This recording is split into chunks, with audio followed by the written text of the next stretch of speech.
Now, many people know about the Canadian heroes. They don't know about the Jews.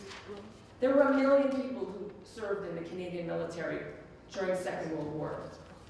And they all face the same thing. And if you have family in your families who are veterans or who were connected to the war at some point, you will know this. Loneliness, fear, pain. They had to eat non-kosher for the first time, many of them, which was a whole other thing they had to get used to. Going overseas, seasickness, that was a common thing for all the service personnel.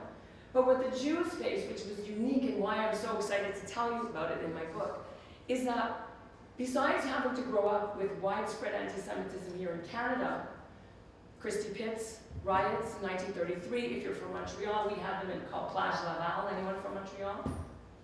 So we had a beach where Jews would go, and they used to get beat up. Winnipeg had its own problems, but they had that to deal with. And then if they enlisted and said, I'm Jewish, on their dog tags, and they got caught, there was a real danger that they too would be sent to the ovens because they were Jewish. And there was also tons of anti-Semitism in the ranks while they were there. And I'm not going to talk about it, you've got to buy the book to read that chapter. But that was a unique experience because not only were they going for king and country, but they were going because they were trying to save their brethren, the remnants of the Jews of Europe.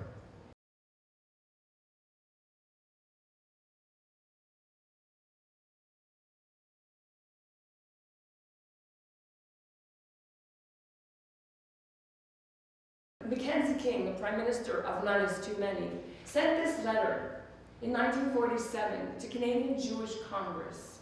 And you know what that is, or was a big lobby group for Canada's Jews in that time.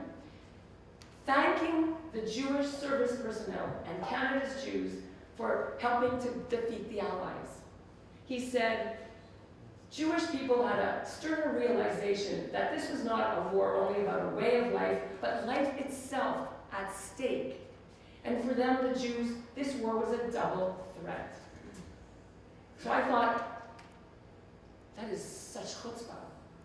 First you don't let us in, and now you thank us after we're all dead?